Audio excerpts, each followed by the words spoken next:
hereby proclaim the independence of Bangladesh.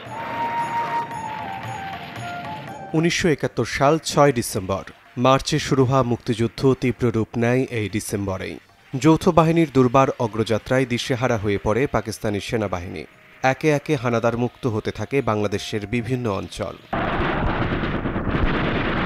6 December দেশের বিভিন্ন প্রান্তে ছড়িয়ে পড়ে তীব্র লড়াই।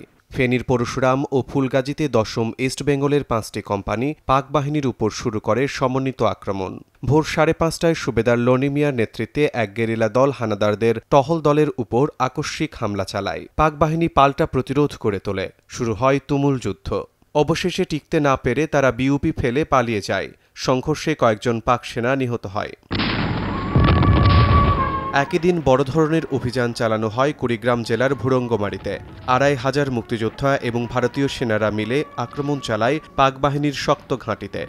যৌথ বাহিনীর আক্রমণের মুখে বহু পাক সেনা নিহত হয়। মুক্তিবাহিনী দখল করে বিপুল পরিমাণ অস্ত্র। চট্টগ্রামের মিরসরাইয়ের দুর্গাপুরে মুক্তিবাহিনী টহলরত পাক সেনাদের উপর হামলা চালায়। মাত্র 15 মিনিটের যুদ্ধে পাক বাহিনী পালিয়ে যায়। এক পাক সেনা নিহত ও 2 জন আহত হয়। পাবনার খিদিরপুর গ্রামে চন্দ্রাবতী নদী তীরে প্রায় 3 ঘণ্টা ধরে চলতে থাকে ভয়ঙ্কর যুদ্ধ। 11 জন বীর মুক্তিযোদ্ধা শহীদ হন, নিহত হয় 30 জন পাক সেনা। এছাড়া আন্ধারমানিক বিউপিতে মর্টার ও রকেট হামলায় হানাদারদের ঘাঁটিতে আঘাত হানে গেরিলারা। তীব্র লড়াই শেষে মুক্তিযোদ্ধারা কৌশলগত কারণে পিছু হটে নিজেদের ঘাঁটিতে ফিরে যায়।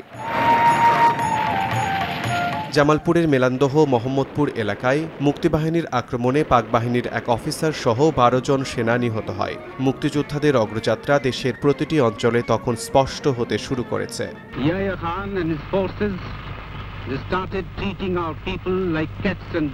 এদিন মুজিবনগরে অনুষ্ঠিত হয় প্রবাসী বাংলাদেশ সরকারের উপদেষ্টা কমিটির বৈঠক। বৈঠকে সতর্ক করা হয়, ইয়াহিয়া খান নতুন ষড়যন্ত্রে ব্যস্ত।